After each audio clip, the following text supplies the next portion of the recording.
Welcome to the South Brunswick Board of Education meeting of August 27th. I call the meeting to order. Can you rise for the salute of the flag? I pledge allegiance to the flag of the United States of America, to the republic for which it stands, one nation, under God, indivisible, with liberty and justice for all. New Jersey Open Public Meeting Act was enacted to ensure the right of the public to have advance notice of and to attend the meeting of public bodies at which any business affecting their interests is discussed or acted upon. In accordance with the provisions of this act, the board secretary has caused notice of this meeting, including date, time, and location, to be posted in the South Brunswick Public Library in the board office, filed with the township clerk, and communicated to the Home News and the Star Ledger. Mr. Pulaski, roll call, please. Mr. Patrick Del Piano. Mr. Raymond Keener. Here. Mrs. Joyce Mehta. Not here? No. He's not here. Joyce is absent. Dr. Stephen Parker. Here. Mr. Devin Patel. Here. Mr. Arthur Robinson. Present. Mrs. Lisa Rogers. Here. Mr. Joseph Scaletti. Here. Mr. Barry Nathanson. Here. We have a quorum. Thank you. Just to notify the board members and anyone that's on the webinar, Joyce Mehta and Pat Del Piano will not be joining us this evening. Approval of our agenda. Can I get a motion, please? So moved. Moved by Dr. Parker, second by Mr. Patel. All in favor? Aye. Anybody opposed? Thank you. Okay, approval of minutes. Executive minute of July 16th, 2020. Board minutes of July 16th, 2020. Executive minutes of July 23rd, 2020. Board minutes of July 23rd, 2020. Executive minutes of August 6th, 2020. And board minutes of August 6th, 2020. Can I have a motion? Make a motion to approve. Moved by Mr. Keener, second by Mrs. Rogers. All in favor? Aye. Okay. Any abstentions or changes? None. Okay, thank you. Moving along, Mr. Feder, report of the superintendent.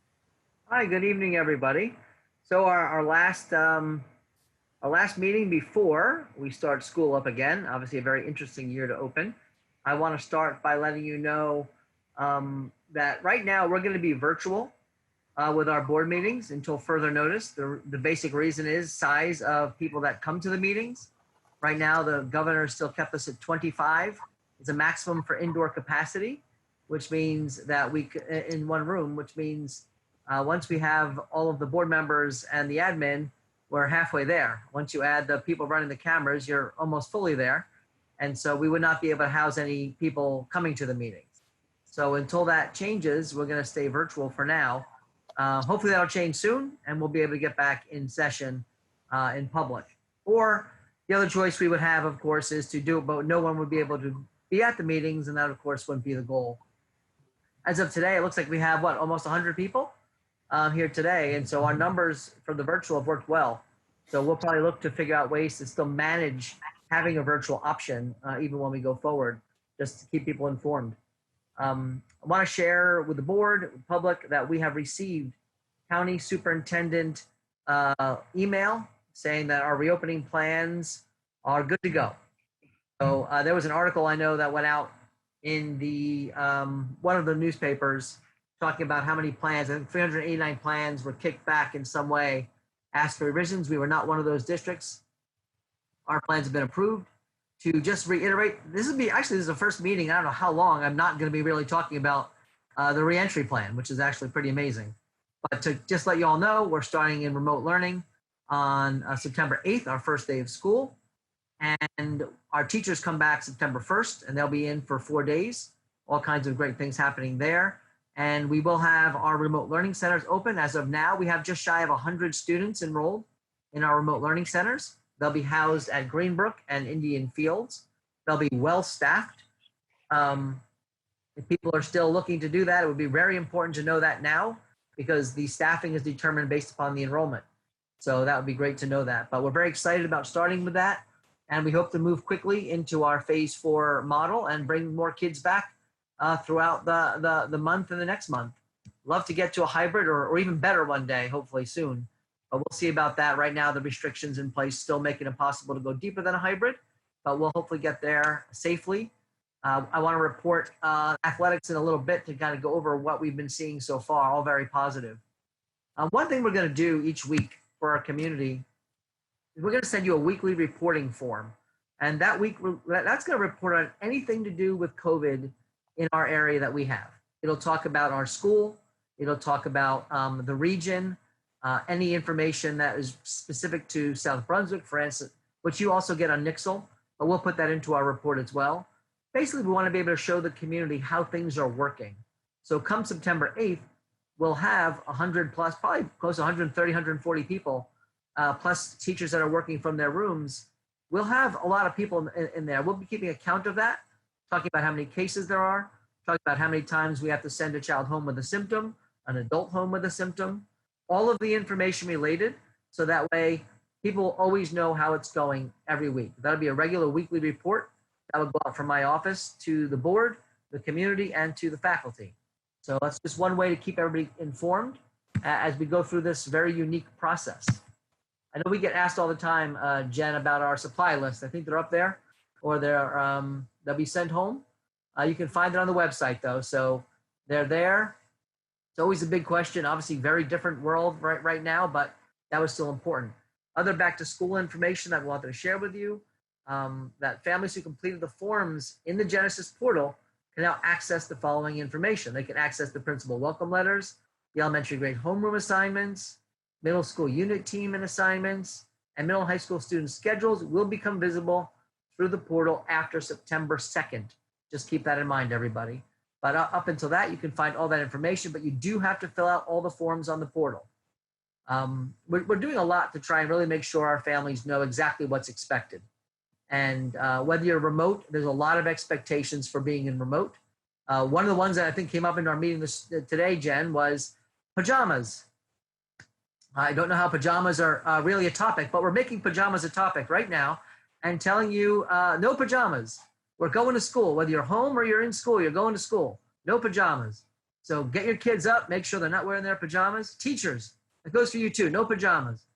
Jen, no pajamas. Kim, no pajamas. David, don't even think about it. We need to be ready to go. Everybody gets up. We do our thing. Board members, no jammies. So that's kind of where we're going with this. We're going to have real school. It's going to be full blown. It's going to be intense. So we'll have to get used to a little bit of a change and then get us all back together. But even remember, even when we're in remote, even when we're in hybrid, we're still in remote. So you have to remember that. Whether you're hybrid, remote, whatever you are, they're still remote. So these rules are going to make sure you read the rules, make sure you adhere to the rules, and that's our code of conduct going forward. So we need your help there. And once we start getting kids in session, that mask wearing, social distancing, big. So please make sure the kids are practicing. They do not, however, need to social distance or wear a mask while in remote. So that's our gift back to you for not wearing the jammies. So we'll keep moving along here. Our doctors are all telling us the same thing. If ever before, this is a PSA, public service announcement. Get a flu shot. Get a flu shot. This is the year to do it. If you're a newbie to getting a flu shot, doesn't really hurt that much. Your arm will be a little sore for just a little bit. Really not too bad at all. And highly, highly, highly recommended for this coming up season. So here's a big topic. This is a big one. Athletics. Question, what are we doing with athletics? That keeps coming up. Well, right now we're going forward. Right now the recommendation is go forward. See what happens, right? We are so well prepared. And to share that, We have 500 plus kids a day on site since August 3rd, and we haven't had a case. Today was the last day. It goes on a 2-week virtual hiatus and then boots up again on September 14th. Now, on September 14th, they start with real practices because the games start at the end of September. As of right now, the NJSIA, the governing body of high school athletics, has moved volleyball and gymnastics to February start. It has not canceled it. It has just moved it to a February start. And you also might hear or look at anything coming out in the media. This is a very, very controversial topic. It's a hot topic. It changes daily. I can tell you that as of right now, we're going forward. Even with football, which seems kind of crazy, and I know it does. But we're going to try some things out, get ourselves in order, and see how we do. But right now, we don't want to take this away from kids. And it also helps us to keep with our protocols. It's outside. And we think it helps us get back to school faster, to be honest. And we think it's a good thing for our kids. Our coaches are eager to keep their kids. So as of right now, that's the direction we're going. Most of the county of Middlesex County is in the same thing going forward. Not everybody, but most. So again, this could get turned on its head overnight. The health department might not like this. The governor might change his mind, although right now the governor supported this. The NJSIA might change its mind. So as much as I can say whatever I want from this chair, the reality is this could change.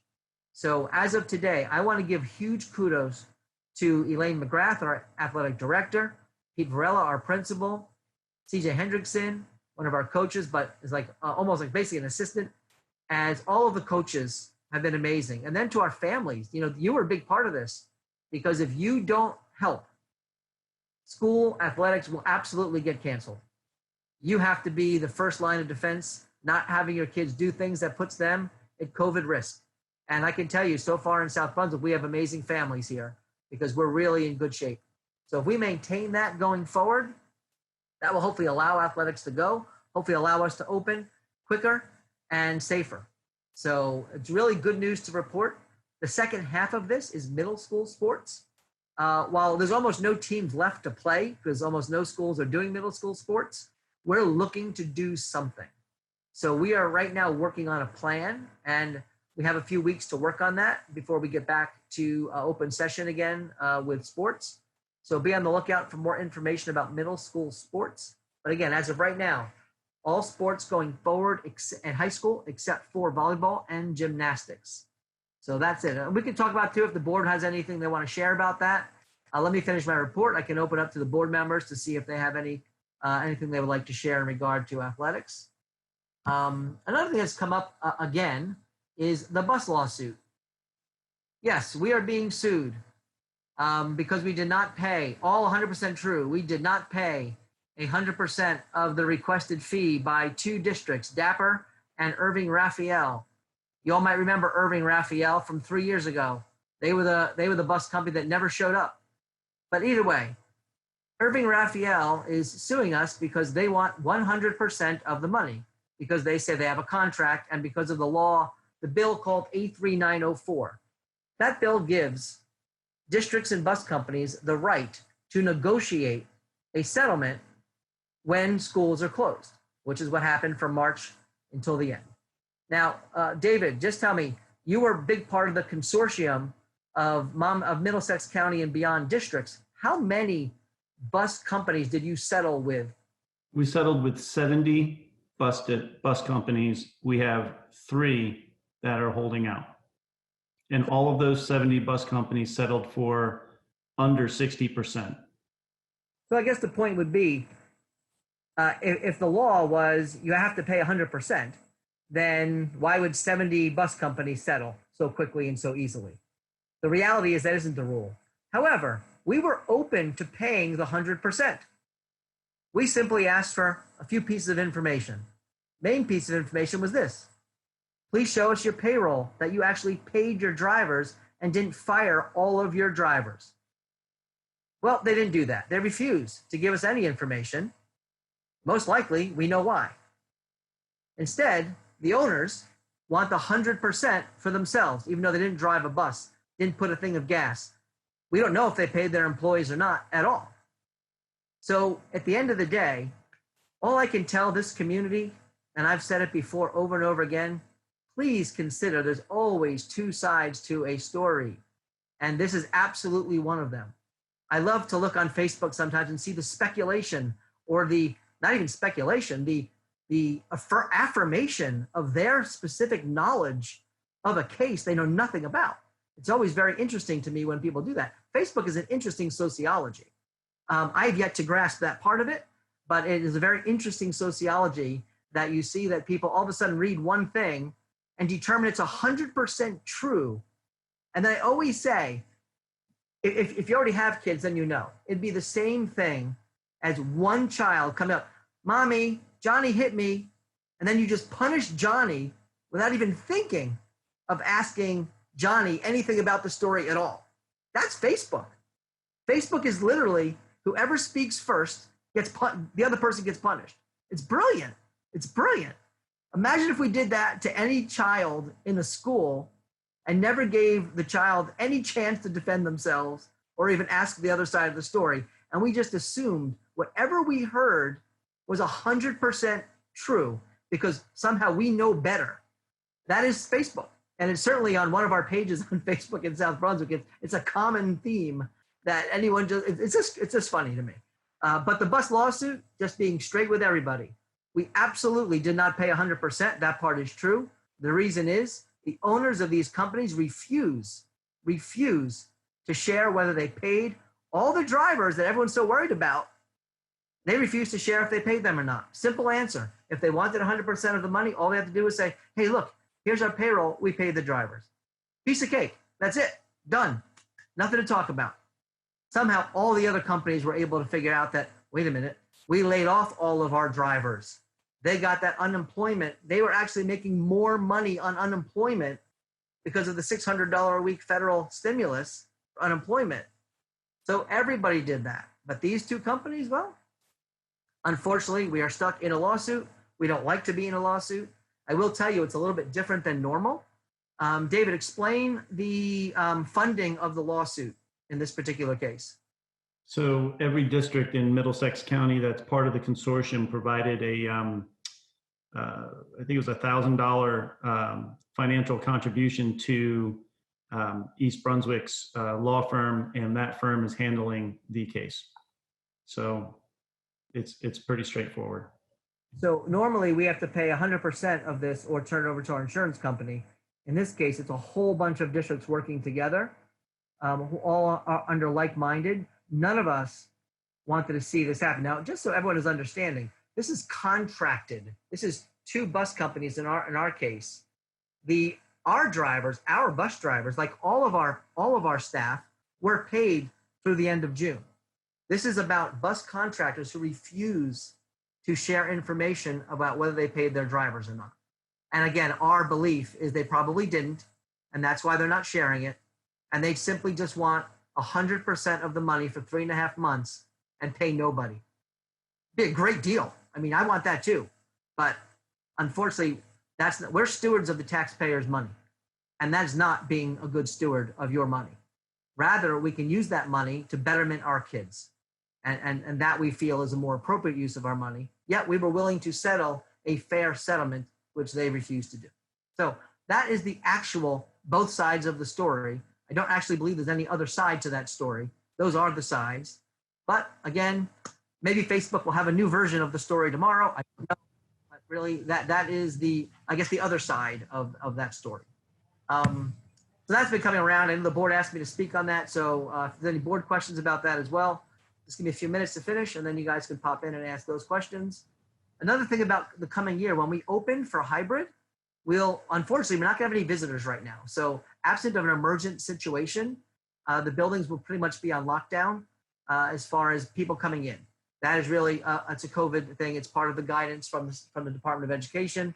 So we'll be making sure we do that. I think we often forget this, but to get these buildings to where they need to be and to still maintain them, we have an amazing crew. And they've been working all summer, working on getting the rooms to have social distance spacing, the cleaning, everything. And that's all of our custodians, our buildings and grounds guys. Then we have all of our secretaries been working through the summer. It's been great. And we're really prepared. And I'm very excited about our team's work and the ability for us to move forward and start the school year safely with a really strong plan moving forward. I can't give enough thanks to our paraprofessionals. I'm going to give advanced thanks to our bus drivers, and then of course our teaching staff. You hear all these crazy stories going on in the state. I'm so glad to say they're not crazy stories for South Brunswick. We have an amazing group of staff. I get asked that question. I'm sorry if I repeat this too often. How many teachers don't want to come back to work? My answer is 0 teachers don't want to come back to work. Of course, all of our teachers want to come back to work. Everybody wants to come back to work. Who wants to keep doing this? The question becomes doing it safely, doing it right. And proud of our team for doing that and preparing that way, and for all the meetings I've made you all sit through. You've all sat through a lot of meetings, but I think they've been good. I love hearing the feedback. We had multiple meetings today, and those worked really well. So I'm going to give you a little bit of, so I'm going to switch gears again. So SAT results. People love, I found out when I came to this community, you guys love rankings. So I'm going to give you a good ranking that you can live with. Here's a good ranking for you. So in 2018, just straight SAT results, nothing else. No fanfare, no manipulation of any number, straight numbers. In 2018, South Brunswick was ranked 46th in the state with a 1,213 average. When you remove the magnet schools that only take a certain number of high-level students, technical schools, we were actually 29th in 2018. In 2019, we did a little bit better. Our score went up from 1213 average to a 1225. Good job, kids. We ranked 27th in the state and 21st when you remove the magnets. So 21st of the public schools. Last year, we were ranked 15th in the state, 10th as far as public schools go, and our average moved up to 1,254. That's the kind of trajectory you want to see. That's what we like. Our kids are just killing it. Our teachers are doing it, families, board, everybody. This is awesome. So again, 3 straight years moving in the right direction, and we have now cracked the top 10 schools in the state. I'm not sure if we've been there before, but we're glad to be there now. And now, listen, everybody, if there's any teachers on here, any kids, listen, you only have 9 more spots to go. All right, 9 more spots and 1 year to do it. We can do it. We'll do it. Last thing is, Jen, myself, Kim Bino, Jenna Semegi had a great meeting today with 3 former students. I think you'll be hearing from them a little later. It was great to hear from them and their vision on social justice and equity and how basically how to partner with the district. So very excited to get more partners in this work. You all know we've been doing this work for a few years, but nothing's better than having our kids involved. So this is exciting, and look forward to hearing them a little bit later tonight. Our next board meeting is Thursday, September 10th. And President Nathanson, I'll turn it over to you. See if you want to open the floor for any of those topics. Okay, I have to unmute myself. That helps. Any board member have any questions about what Scott was talking about? Stephen, go ahead. Get off mute here. Yeah. There you go. Scott, can you just kind of review for us? We're starting basically dipping our toe in the water and bringing in remote learning at the school. The next step is to bring more kids in and more kids. What's the criteria? Do we have a criteria for bringing more in, or is there a criteria for making a step backward as needed? What are we using as criteria to make those decisions? Yep, so that's the weekly report I was mentioning. I'll get a little bit more specific. When we look, we're looking at state data because we can't get very tight South Brunswick data on a week-to-week basis. We can get regional data. So regionally, for example, right now, the region is considered a moderate risk. There's low risk, moderate risk, high risk. We're in the low middle, to be honest. However, South Brunswick has a health rating of suppressed. That's great. That means we've basically suppressed the virus. So we're looking at that rating for South Brunswick. We're looking at the state trajectory of three numbers. We're looking at transmission rate to be either low or stable low. We're looking at positivity rate to be low or stable low for extended periods of time. We're looking at the number of cases per capita to still stay low and be on the right trajectory. Then we're looking at South Brunswick cases specifically, age of kids, and I'm sorry, there's been no kids for any time recently, age of any cases, number of cases. There's still been in single digits when you accumulate a week for many weeks now. So that needs to stay the same.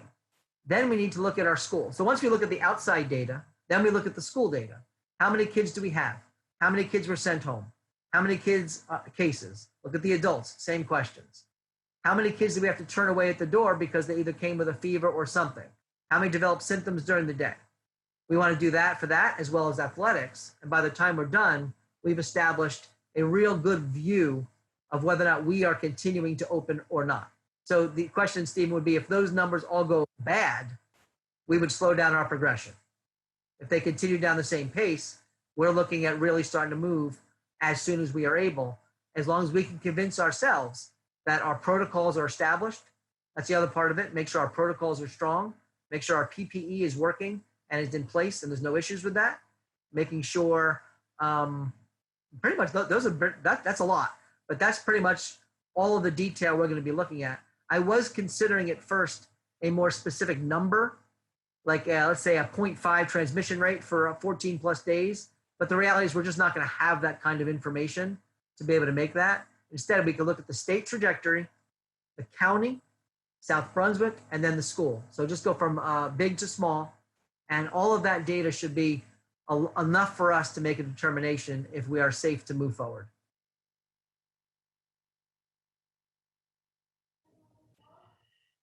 Yeah, Scott, I Go know ahead, Beck. Yeah. with us going back, we have the remote learning centers opening up, and I'm presuming our administrations incoming, our buildings are going to start slowly opening up and staff. Can you give an idea to the public as to what precautions, what we're doing as students start reporting into the remote learning centers, what's going to be done, who's going to be doing it, so they know what to expect? Yeah, and we're actually going to send you a video on this as well. Tim Sweeney, our master videographer, we went out one day and he's out there and he took a whole video of the arrival process for sports. And he had the drone flying, he's out there with his cameras. So that video is going to be going home to families as well to kind of get an idea of what to expect. I can tell you it's a 2-stop process. The first stop is assuring that you filled out the daily questionnaire. Every parent has to fill out a daily questionnaire of their child. That questionnaire will be asking questions such as, do your child have any symptoms, a fever, exposure, or travel?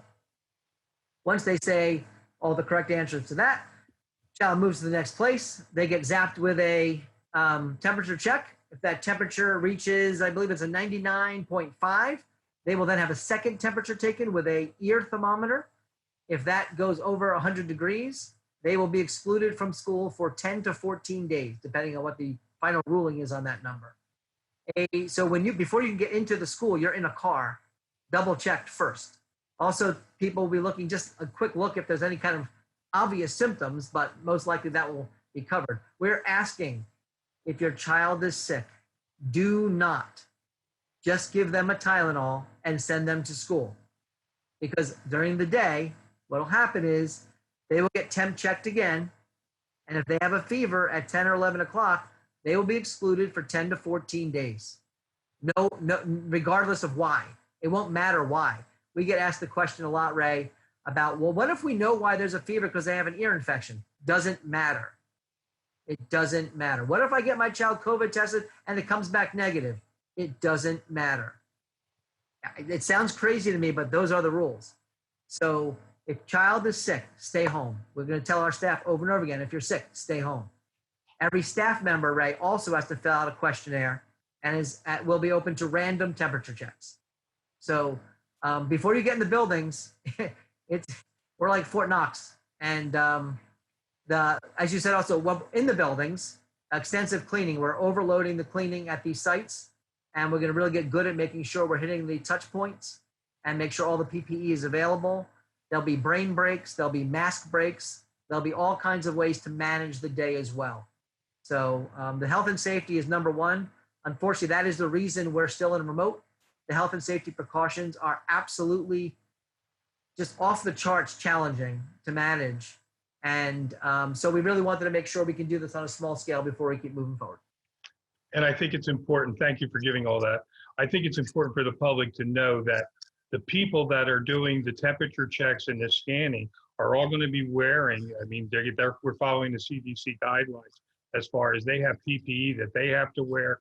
There's a training that they have to go through. It's not just anybody coming out and taking the temperature. It's someone that's gone through the training and knows what they're looking for and what to do.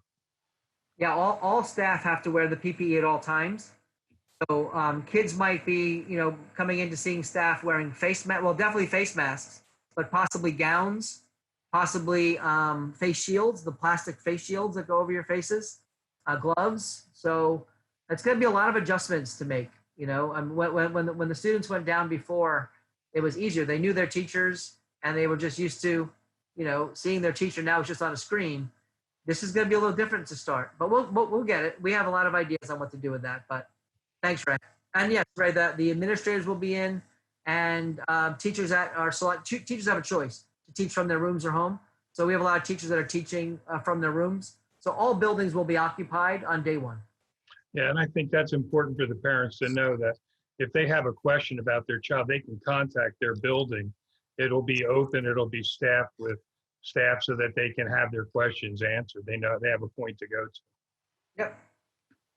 And I just wanted to bring up one other thing on your bus contract situation. I think the public also needs to know that in addition to not showing their financial records, they also had the opportunity, and some of them took out federal stimulus loans that they did continue to pay people or maybe not.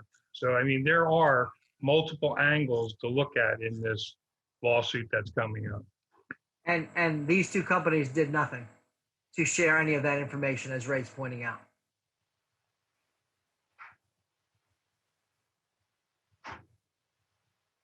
Did we lose Barry? We've lost our leader. We No, did. Barry. All right. Barry's MIA. The gavel was passed to Arthur as vice president. Unmute Arthur, yourself. if you're going to lead us, you're going to have to unmute, buddy. This is our first kidnapping at a board meeting. I don't know what happened to our board president. I will try to find him. Arthur, you have to unmute Arthur. You have me now? Yes. Yes. I don't know what happened. Somehow I maybe it's a conspiracy against the presidencies. Okay, all right. So it's great to be your vice president this evening. And the next item on the agenda is the first reading of policies. What I'm going to do is that these policies is basically a summary. First of all, I want to thank Mr. Patel, Devin, for being on the committee, and Joyce Mehta, and also the administrators for taking part in the policy review. We actually reviewed these policies a few weeks ago. Yesterday, we actually looked at them. So tonight, basically, it'll be a first read. I also want to tell you that there's two policies that's part of the consent agenda, 1648.02 and 1648.03. So first thing I'm going to do is I'm going to start off with 1648, and then I'll go into 02 and 03, and then I'll go into the other policies that you have on the agenda. So policy number 1648 is the Restart and Recovery Plan. It's a mandatory policy, and it's a new policy. So the guidance requires the Board of Ed to adopt certain policies, and the board adopts policy 1648 to address those policy requirements and guidance. Policy 1648 shall only be effective through the current COVID-19 pandemic and will take precedence over any existing policy on the same or similar subject unless determined otherwise by the superintendent. So now, policy 1648.02, we talked a lot about that this evening. That's the remote learning options for families. It's a mandatory policy and it's new. Okay, this policy must be added to the school district's plan submitted to the executive county superintendent.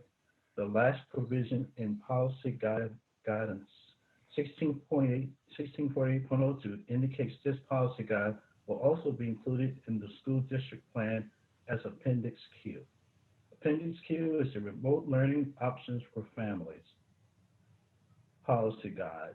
1640.02 Appendix Q provides the process for a student to transition into and out of full-time remote learning as required in the remote learning guidance. This process will supplement the school district's locally developed protocols for in-school and/or hybrid instruction and virtual/remote learning in the school district's plan. Appendix N, Scheduling of Students. Policy Guide 1640.02 has several options a school district must select regarding the written request from a parent to address a student's transitioning between full-time, remote, and in-person services. 1648.03 is the Restart and Recovery Plan, full-time remote instruction. This policy provides the various opportunities for students to enter or exit the district online learning platforms and in-person instructional programs listed in 1648.02. So the last two that I just read, that's going to be part of the consent agenda that you'll be voting on this evening. Now the other, I think it's about 10 of them, and I will go through the summary as much as I can. Okay, the first policy is 2270, religion in the schools. This is a revised policy. Policy Guidance 2270, religion in schools, has been updated to align with the 2020 guidance. The guidance is 11 pages and is incorporated into the policy guide for reference. It is recommended school administrators review 2020 guidance, which can be downloaded from the United States Department of Education website. Now there's a long link here. I probably should just, I'm going to go through it for you a bit, and I'll do it slowly. www.ed.gov/policy/GEN/GUID, religion and schools, one word, /prayer_guidance.html. I'm sure if you go to the website, you'll be able to find it. The next policy is policy number 2431.3. It's heat participation policy for student athletes. It's a mandatory policy. Public Law 2019, Chapter 293 was recently passed and codified as the statute NJSA 18A:11-3.10. The new statute requires school districts to adopt and implement the New Jersey State Interscholastic Athletic Association heat participation policy for student athletes. Policy number P2622, student assessment, mandatory policy. The revision impacts the school district's requirement to administer an elementary school level statewide assessment for science through grades 5, when previously it was only required through grade 4. Policy 5111, eligibility of resident/non-resident students is a mandatory policy. Public Law 2019, Chapter 310, codified in the statute NJSA 18A:38-1.3, revised the existing statute, which now indicates a school district may not condition student enrollment on the fact that the New Jersey Motor Vehicle Commission does not have the name, or address of the parent on file. Strauss Esme, which they actually provided the policies to us for review, has revised policy and regulation guidance 5111 to incorporate the new statute. Thanks for putting that up there. Policy of 5200 is attendance, which is a mandatory policy. The revision provides clarity on 2 rules regarding absences. The first set of rules address how students' attendance must be recorded in the school register that is used for state and federal reporting purposes. The second set of rules are outlined in the code NJAC 6A:16-7.6 attendance and the code NJAC 6A:16-7.6 permits a local school district to define excused and unexcused absences for purposes of truancy, student conduct, promotion, retention, and award of course credit. Next policy, 5320, immunization revised. Policy 5320 has been revised to provide additional guidance and to more closely align with the structure of the Controlling Administrative Code sections of NJAC 8:57-4. Next policy, 5330.04, admin of opioid antidote mandatory policy. The statute NJSA 18A:40-12.23 through 12.28 requires schools with grades 9 through 12 to obtain an opioid antidote under a standing order. Policy 5610, suspension, mandatory policy. Public Law 20, Public Law 2019, Chapter 479 was recently signed into law and codified as statute NJSA 18A:37-2C. The new statute requires the principal to convene a meeting between a student and appropriate school personnel after a student has experienced multiple suspensions or may be subject to a proposed expulsion from public school to identify any of the student's behavior or health difficulties as soon as practical. Policy 5620, expulsion. Public Law 2019, Chapter 479 was recently signed into law and codified in the statute NJSA 18A:37-2C. The new statute requires the principal to convene a meeting between a student and appropriate school personnel after a student has experienced multiple suspensions or may be subject to a proposed expulsion from public school to identify any of the student's behavior or health difficulties as soon as practicable. And we've got 2 more to go. Policy 8320, personnel records mandatory policy. Policy and regulation guides 8320 have been revised to provide additional guidance regarding public access to personnel file information. The code NJAC 68:32-4.3 requires the Board of Education to make certain employee records and information available for public access pursuant to the statute NJSA 47:18-10, the Open Public Meetings Act, Open Public Records Act, but in accordance with the statute NJSA 18A:6-120, letter D, and 121, letter D. And the last one is policy 8613, which is the transportation waiver. Provides families the ability to waive their seat on a bus to assist the board in operating the school district's transportation system in the most cost-effective manner. The board may provide a student's parent guardian the option of waiving transportation services for that school year in accordance with provisions of the statute NJSA 18A:39-1C. So, Mr. President, that concludes the first reading of the policies, and so we would like to get input from the board on it, and then at the next meeting or future meeting will be second reading and final adoption. Thank you. Apologize for everybody.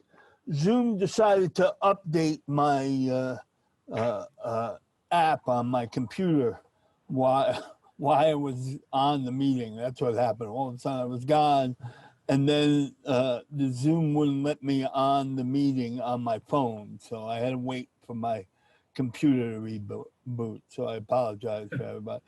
So thank you, Arthur.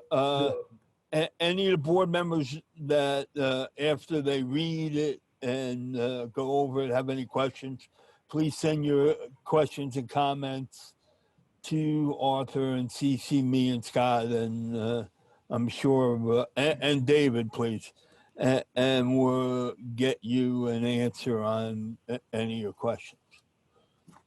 Thank you, Mr. Robinson. You're welcome, Mr. President.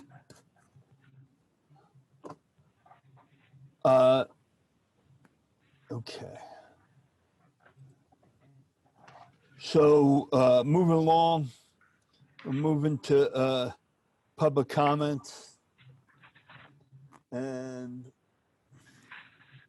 the Board of Education recognizes the value of public comment on educational issues and the importance of allowing members of the public to express themselves on school matters of community interest.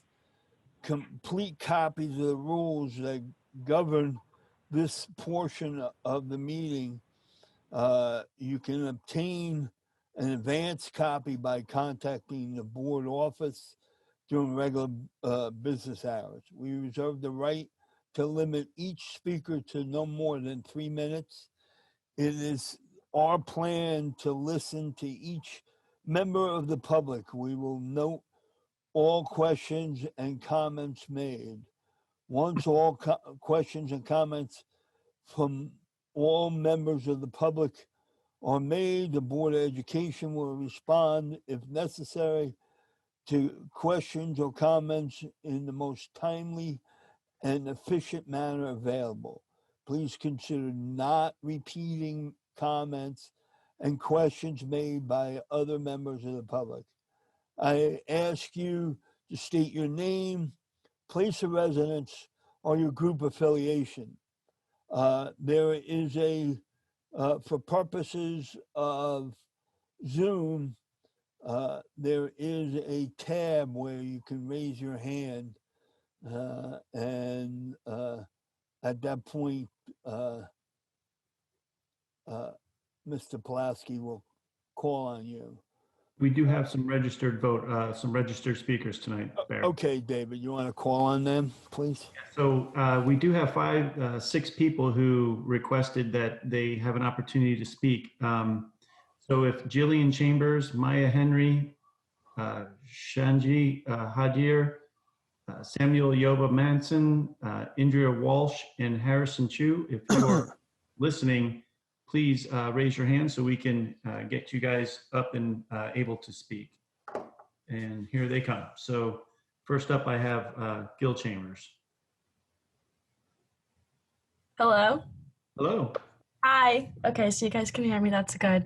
So as you heard, my name is Jill Chambers. I live in Kendall Park, and I am here on behalf of CARE in SBSD, and my preferred pronouns are she, her, hers.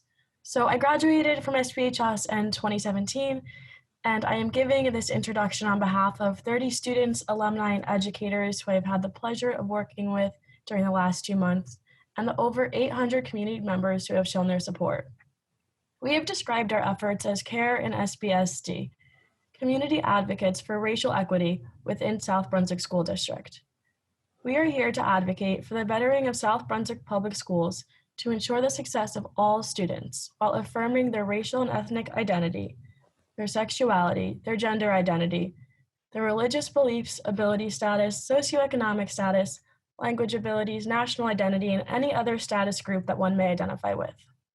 South Brunswick prides itself on its values and its diversity, yet it often fails to consistently foster an environment of inclusion and respect for all students. So we are here to advocate for a more socially conscious curriculum and school culture district-wide. With that, we present 9 action items that we would like the Board of Education to consider. Number 1, recruit, hire, support, and retain more BIPOC teachers and faculty members. Number 2, mandate continuous teacher-led anti-racist training for faculty members. Number 3, create a curriculum that celebrates, encourages, and develops anti-racist mindsets towards Black people. Ensure that every U.S. history curriculum reflects the complex, though often tragic version of American history. And end the curriculum that ignores institutionalized racism and focuses solely on Black pain and suffering. Number 4, commit to including more innovative and diverse voices in all content areas. Number 5, include 1 social justice course as a graduation requirement in the high school. Number 6, utilize the peer education program to introduce and continue the conversation about diversity, inclusion, equity, and belonging. Number 7, continue to support the expansion of clubs for BIPOC students and provide resources such as funding and increased accessibility to foster student growth, cultural enrichment, and development through diversity, academics, and community service. Number 8, end zero tolerance discipline and fully implement restorative practices. And with that, seize the policing of the behavior and attire of Black students. And lastly, number 9, remove school resource officers and redistribute SRO funding to school psychologists and therapists. We sincerely hope that this will be an ongoing collaborative effort between the Board of Ed and other stakeholders and the young leaders who represent CARE and SBSD. We would also like to formally acknowledge and empathize with the current financial deficit and the district's need to prioritize the health and well-being of students, faculty, and their families. However, being mindful of these realities and addressing the need for systemic change are not mutually exclusive. Thank you so much for your time. Thank you.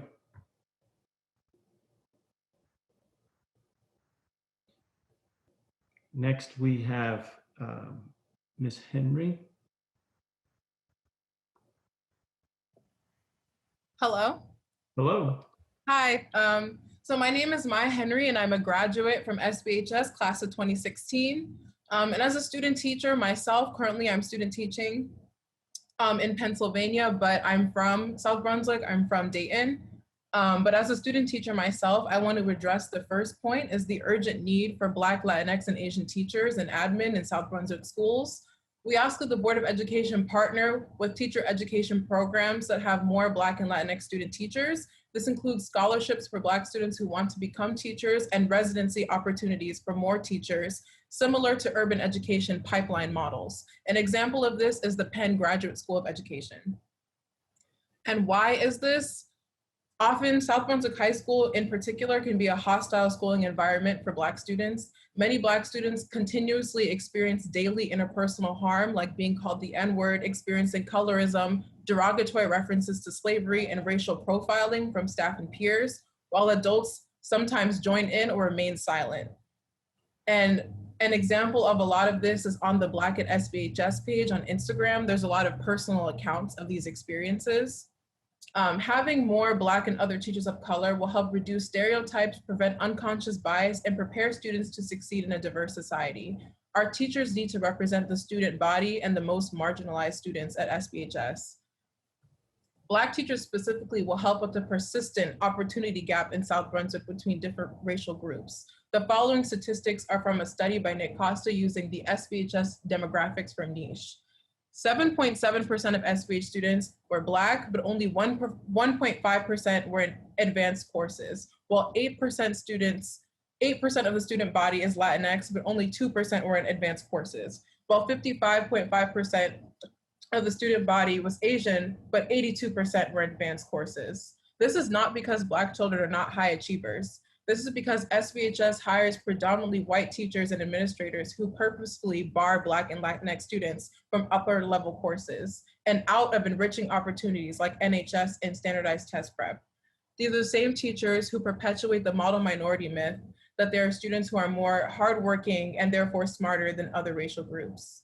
Please consider using our resources to help improve the teacher pipeline and get more Black and brown teachers in the field. Thank you. Next up, we have Ms. Shajil Hadir. Yes, my name is Sajay Hader. My pronouns are he, his. Previously a student and graduate from South Brunswick District. And I'm here with Kara with SBSD as well. Currently a teacher of history and sociology while graduating from Rutgers Newark. And I wanted to piggyback off the other two speakers that you've heard and highlight the need for further change and implementation of the curriculum in South Brunswick districts throughout from K to 12. As students that suffer from achievement gaps, or as Mr. Fetter says, achievement issues, Black students and Latinx students have continued to feel not included in our history classes along with classes otherwise. After surveying hundreds of students and ex-students, there has been a distinction, a very minimal time being granted toward these groups within the curriculum. There's very little culturally relevant pedagogy within these groups as well. To add on, the perspective of teaching is in the view of the standard white American, also shown within surveys. We are asking for a shift more towards an inclusive experience. The reason to why we learn history is to go to school and is for the betterment of the community, as per John Dewey. The first job of school is to create students or people in the community that are active and helpful members of the community and democracy. And here's our chance to do so via a more inclusive curriculum. We're asking for a requirement of a social justice class in order to graduate from the high school. These classes could be ones that are on roll already, such as race, class, and gender, sociology, perspectives 9/11, and other classes that fit the description, as well as Mr. Feder and I discussed earlier, maybe a class devised for social justice in itself.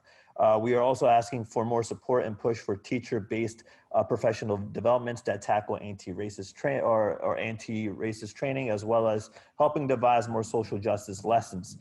This way, there will be resources to tackle the upcoming issues and help students that have a need, as well as all students to become better community members. We're also asking for the revival of the African American literature class. While we are aware that this class was closed because of low enrollment, we believe that it's time to revive the class given the the current climate of America. And we are sure, if given the situation, that the enrollment of the class will meet the standards.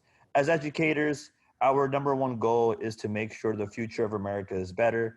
As Mr. Feder highlighted earlier, we are so obsessed with rankings, but scores and employment prospects will always remain secondary when it comes to our students.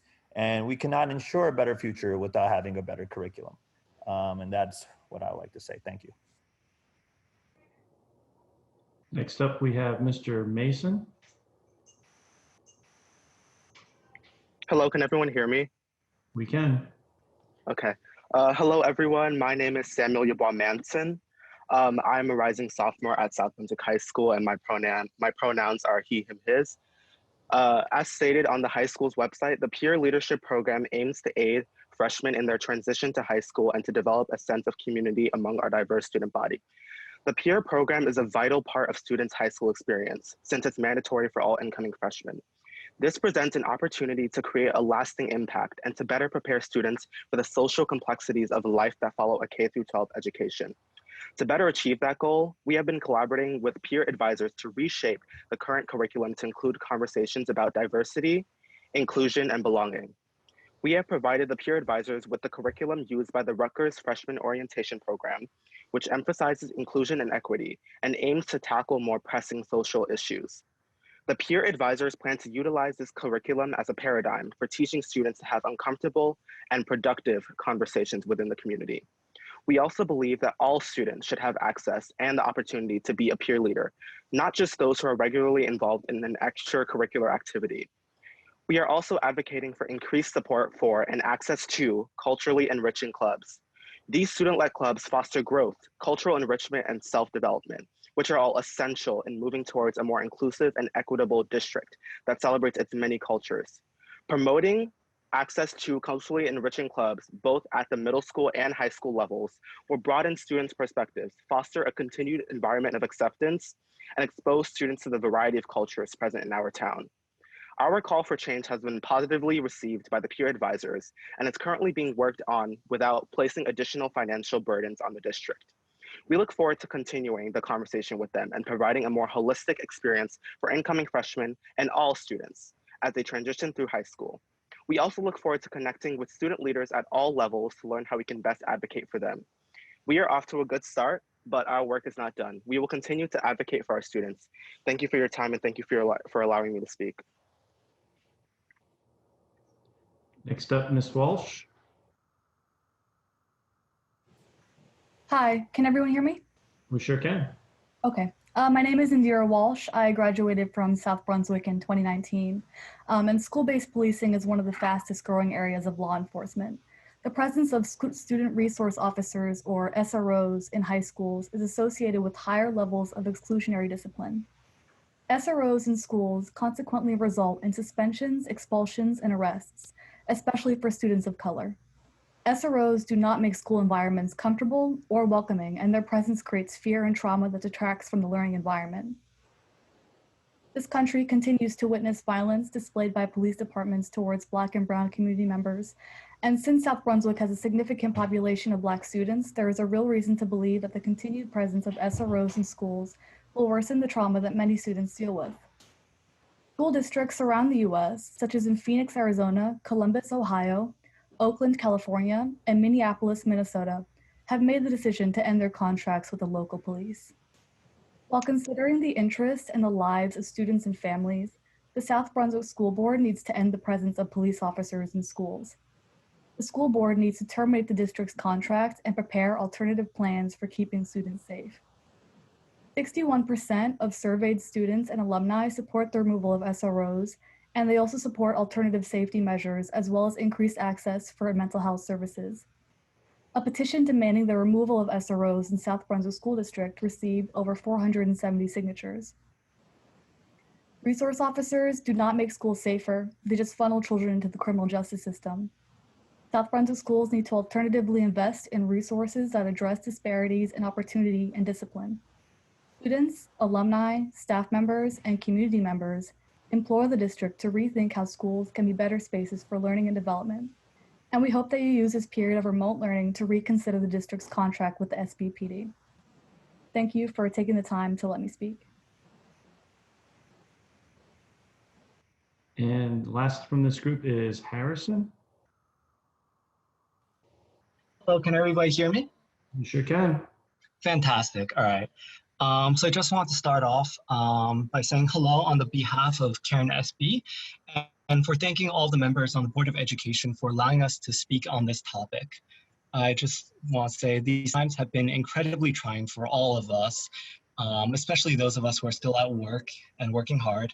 And I want to acknowledge and recognize the incredible work of staff, administrators in recognizing, supporting, and elevating the voices of students. The dynamics and inequalities that have recently come to light call for an internal reflection on how we as a community can recognize and address these challenges together. So for those of you who don't know me, my name is Harrison Chu. My pronouns are he, him, his. I'm also a South Brunswick alum, salutatorian of 2018, and a rising senior in the BA/MD Accelerated program. My education at South Brunswick, from Crossroads North to SBHS and now Rutgers Newark, has allowed me to critically examine and evaluate publicly available data. Nobody is more passionate or engaged than our community members, but sometimes it's hard to see the big picture within systems without the right context. So what does that mean? Our district does incredibly well every year across many academic and extracurricular standards. However, there are many measures our district can consider to further develop and improve student success. Sources as diverse and far-spanning as the US Government Accountability Office, the Civil Rights Data Collection, the American Psychological Association, and many New Jersey legislative and activism bodies recognize the following realities regarding education. Students perform better when their diverse and intersectional identities are reflected in both the staff and curriculum. Currently, BIPOC and South Asian identities are severely underrepresented within our schools. Zero tolerance policies do not address, deter, or ameliorate disciplinary issues and disproportionately impact male, Black, Latinx, and students with disabilities. This leads to worse educational outcomes. After examining over 50 middle and high schools in Middlesex County across 10 districts over 6 years, there is a non-random and significant difference in out-of-school suspension and disciplinary rates between different race ethnicity categories. So between Asian and white students, or Asian and Black students, or white and multiracial students and Hispanic students, there's a significant and non-random difference. So for some perspective, there's a less than 0.05% chance that there is a random difference between white and Black out-of-school suspension rates. For whatever reason these differences occur, it's especially clear within this context that suspensions are not simply it's especially clear within this context that suspensions are simply depriving students of their education while not addressing the root cause of disciplinary issues, which can often be addressed through additional support. We, alumni, administrators, students, staff, we all want the best for students. We hope that you will consider and address these concerns by implementing positive change for our schools and students, by improving curriculum, reforming hiring and disciplinary practices, providing more academic and mental health support for students, and working towards a more conscientious and inclusive school district and community. Thank you very much for your time. And that is the last of our registered speakers for this evening. I want to thank them for coming this evening. I know they met with Scott and Jen and other staff today, and it was a very productive meeting. I want to thank them. David, is there anyone else raising their hand? At this time, I do not have anybody else raising their hand. Okay, last call. Anyone interested in speaking this evening, please raise your hand. Seeing no hands, correct? Oh, got one. Okay, go ahead. Kasha Kanan, you want to speak? Yeah, sure. I would really love to speak. Hello, my name is Akash Kanan, and I'm a member of the South Brunswick High School class of 2018 and a member of the Rider University class of 2022. I like what Jillian and Harrison said, and I would like to give my thought process on this. If we do peer leadership that tackles diversity and racism and promote equality and reduce suspensions, our school will be better. And also putting more people on IEPs would be best. And maybe if we change the cutoff date, or maybe implement a pilot program in between kindergarten and first grade, like I suggested, this will get people better prepared for school, and this will help our district go to the top one. That's transitional first. Okay, that's it. Thank you. Not yet, not anymore, but I want to say transitional first will help students in this district become successful. Okay. Okay, thank you. Thank you. Anybody else have their hand up? At this time, nobody else has their hand up. Okay, can I get a motion to close the public portion? Moved by Mr. Keener, I have a second. Second by Mr. Patel, all in favor? Okay. Board committee reports, anybody have a board committee report? Yep, Mr. President. Mr. Patel, go ahead. Thank you, Mr. President. So this morning, District Evaluation Advisory Committee met under leadership of Jan Desler, and we reviewed on options for evaluation, the teacher's evaluation, that include utilizing our portfolio and reflection log as observation for teachers. We are waiting for stage to say final say on this before we launch it to our staff. So we are waiting for that. So and it was very successful and very fruitful meeting. And also this before this meeting, curriculum committee meeting met and under leadership of Jan and Scott, and Lisa and Joyce were part of that meeting along with Mr. President. So that meeting, I'll report more on that during next board meeting. Thank you. Thank you. Anybody else? I have a couple of meetings I attended. Last week was a meeting of shared services. It was postponed from the night that we had the storm and lost the power. So unfortunately, Mr. Keener was on vacation, so he couldn't attend. However, it was a very successful meeting. Myself, Scott was there, David was there, Kim was there, Jen was there. We also, on the other side of the table, Bernie Hostovic, township manager, Brian Bidlack, the assistant township manager and township planner. And we had two council members, Ken Bierman and Josephine Hockman was there. And Scott presented our plan and what we're doing starting next week. It was received very well, and they thanked us for presenting what we were doing, so that they are up to date on where we're going next, what we're starting next week and where we're going. So in case anyone asks them what's going on, they will know. I also attended the monthly or the quarterly meeting of the PTO presidents, and as always, it was a very good meeting. They talked about what they're doing and going into raising money and such, and how they're engaging their parents, and it was a very successful meeting. We also met yesterday as a facilities meeting, talk about some projects that are coming up, and I'll have a further report when it's placed on the portal for you to read, and I'll be able to report on it at the next meeting. So thank you. Anyone else? No. We'll close the. Yeah, Mr. Yeah, go ahead, Mr. King. I just want to bring back, I had spoke about it a few weeks ago. I would like to see the board bring back having the personnel committee and also recreating the student services committee.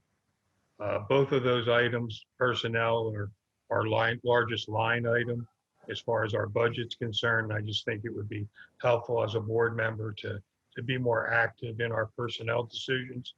And on student services, again, special education is becoming more and more of our budget. And I just think that as a board member, we need to be more active and get some more input or knowledge as far as what's going on within the special ed department. And I just think we need to resurrect those two committees. I'll open it up for questions or comments. Yes, Lisa. Yeah, just to piggyback off Ray, and you and I spoke about it a little earlier. I think it might not be a bad idea just to have a board retreat again, because I think not only those committees has ideas, but some of the suggestions that were brought up tonight, as well as I would actually like to look into a sustainability committee. There's a lot that that's happening in the corporate world that I think that we can consider here in our district. So I think that there's a lot of ideas that have been tossed around. And I think it might not be a bad idea to construct, as you mentioned earlier, a retreat for the board to get together to have more of an open discussion, that maybe toss around some ideas of what we can look into for next year. Okay, thank you, Lisa. Dr. Parker, you had a question? No, I just, the thought comes up that you have to be careful how many committees we generate. We have 9 members of this board. So, you get too many committees, you can't have too many board members on them. It takes a lot of time. You also have to be careful with committees that they stay within the purview of what the board is allowed to do. And that is not to deal with the day-to-day running of the district, but providing policy and guidance to the superintendent. Right, and I think that maybe not creating a new committee, but possibly having it part of an existing committee. But I agree with you, Dr. Parker. I think that you don't want to have too many, but I think it might not be a bad idea to sit down and reevaluate where we are. Thanks, Steve. Anyone else? Yeah, go ahead, Arthur. Yeah, I'm using my pencil.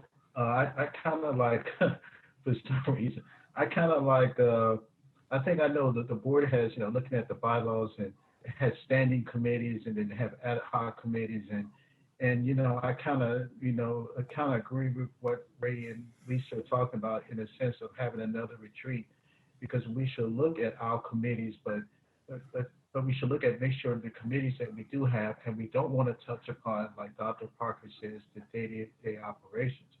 But I think as a board, we want to make sure that all the committees we have are relevant to what we have to do as board members, in terms of making sure that we have our finger on the pulse on what's going on in the world, basically, but then also in the, looking at down the road of things that come. And I think it's a great idea, and I support the retreat because I think it's, and then also I stated when we do have the retreat, I think the agenda items that Ray spoke about, we should make sure that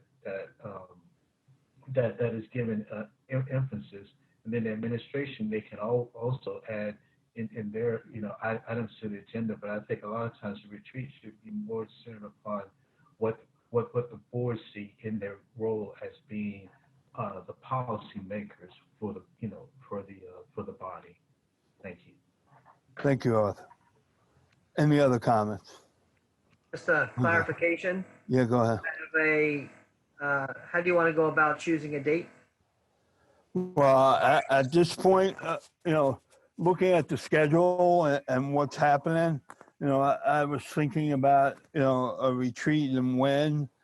I would think some either October or November kind of situation, because especially in November, we only have one meeting. So perhaps at that point, we can also hopefully be back to some kind of hybrid, and we can have some updates on that too. So Well, I'd like to see us maybe move it into the end of September, October. I know we've already pushed a couple things back to November. I think if we could maybe do a retreat towards we have a September 10th board meeting, maybe we can come up with something after that or before our October board meeting. Well, we have a September 24th meeting too, right? So we have a September 24th.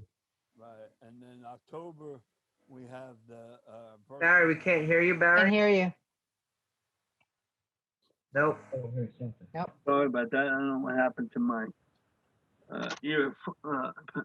So we have early October is the virtual convention for New Jersey school boards, and we have a 15th and the 29th as meetings, and that's why I thought early November would probably work better. Plus, there's Jewish holidays in between too, right? Yeah, that's what I was thinking, maybe towards the latter part. I know we have September 28th is out of it, but I thought maybe we could do something a little bit more before November. Yeah, I agree.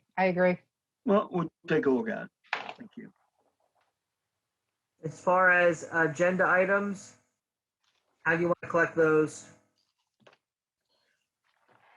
Well, once we got a date, it'll be the board. Once we got a date, Scott, that we can, at that point, we can ask the members. You could do it now. I mean, we could start at least getting some ideas, agenda ideas written down. We have the self-evaluation that I wanted to, there's some stuff that were brought up there, and also so we can take a look at that. There are some regarding the committees. I think that's an important issue. I don't know what else is going forward. What would you else like, Dr. Parker? So just to say, this board retreat has to focus on improving the board. Right. It's not a general point of discussion. You have to stay within the purview of what the rules are for having a board retreat. So you have to be careful what you include on the agenda. That's true. Right. Can I suggest if board members have ideas on what they'd like to have to submit them to Mary Ann Murphy? If you want to go through a process, Barry or Arthur, you guys can work that out. This will be your agenda. I won't be putting anything on this agenda. So feel free to just figure out how you want to do that and get it our way, and we'll put the agenda. And if you want, we'll have Mary Ann try to coordinate a date. That's great. That works. That's great. I will Thank you. Mary Ann. And Mr. President, if it's all right with you, I would reach out to Mary Ann for you and try to coordinate coming up with a date. Right, right. No, Ray, you don't need to reach out to Mary Ann, Ray. That's kind of what I do. Okay. I'll take care of that. All right.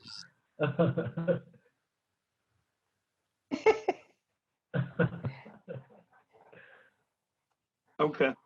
Okay. Let's move it along. Thanks, Ray. Moving along. Can I get, is David here? Yeah, I'm still with you. Okay. So, David, moving along, can I get a motion to, for tonight's consent agenda? So moved. Moved by Dr. Parker, I have a second. Second by Mr. Scaletti. All in favor? Okay, roll call, please, Mr. Pulaski. I have Mr. Raymond Keener, Yes. Dr. Stephen Parker, Yes, abstaining from A 1.18-J. Thank you, Dr. Parker. I have to abstain from the H for my, as it pertains to me, for the board's meeting. understood.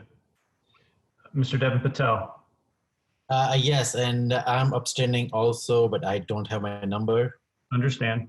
I have the numbers. Okay, thank you very much. Mr. Arthur Robinson, Yes, I think I'm abstaining from something too. you are. We're all abstaining from our professional development trip to school boards. I'll make them in the minutes. So you just have to say, I'll abstain as well from the professional development trip for school boards. Yes. It's virtual. It's not even a trip, it's virtual.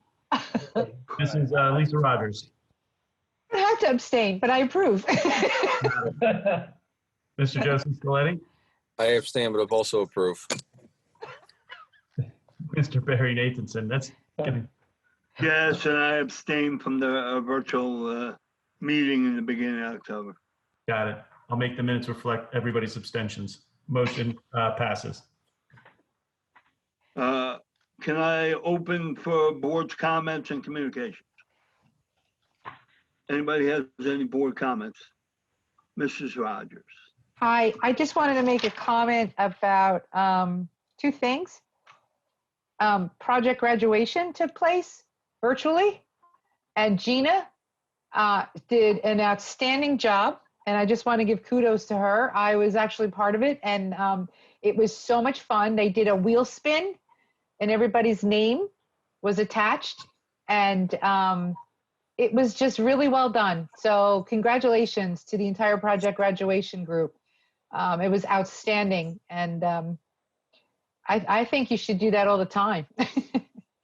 And the other thing is, to the parents out there, and Jen, we talked about it during the curriculum meeting, but I really encourage all of the parents to go online to the tab that's listed for 2021 and take a look at the social emotional learning tab. I went through it, and it is really well done, and it will help parents out there try to get through this whole hybrid situation, online learning. So I just encourage you to do that. And thank you, Jen and team and Scott, for doing that. I really, the entire site is really well done. So thank you. That's it. Thank you. Anyone else? I just have, I took this off of our own Lisa, our librarian in high school, and it's been passed around by many educators, and I think it's, I was going to read it last meeting, but I think it's more important to read it now. On behalf of the educators out there, next quarter, but probably maybe longer, starts a new chapter in public education. There's a huge learning curve that students, teachers, and district administrators will be navigating yet again together. As we embark on this thing called e-learning or blended learning, we are asking our Facebook friends to refrain from publicly scrutinizing their children's teachers, schools, districts for the way they are teaching, the lessons they are assigning, or the decisions the districts are making. Instead, we ask you to stand up for educators if you see this negativity on your timeline. Please offer grace to your children's teachers and other school personnel. I promise that educating and keeping your children safe is still their number one priority. They're about to navigate again uncharted waters with little idea of what to expect. There is a crisis, not a time to be playing armchair quarterback. They love your children and will be doing their absolute best. And all fellow educators, you got this, and I believe in you, and we believe in you, and we are all in this together.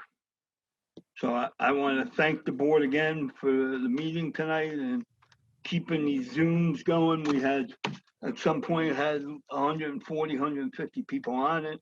Again, I want to thank Scott Fetter, Jen Desler, Kim White, and David Pulowski, and all our administrators and teachers and such, doing a phenomenal job. The other day, the beginning of the week, since I got cut off, I was going to talk about this when Scott asked about athletics. I got a chance to be on site and watch our phenomenal athletes and coaches go through what they're trying to go through to get into shape. Volleyball was over by the softball field. Football was on the football field, obviously. We had different grades, so we had sophomores through the varsity team on the main field. The freshman was on another. The band was on the practice field. We had the cheerleaders there. We had everybody practicing. It's an amazing sight, and I know it remains a challenge to not only our students, but our athletes and coaches and administrators and teachers. And like Scott said, we have everybody working. You know, our paras that are going to be manning the learning centers, and our custodians that are going to be cleaning everything. So from soup to nuts, they're going to be working hard. I wish everybody good luck next week and continued success. And I want to,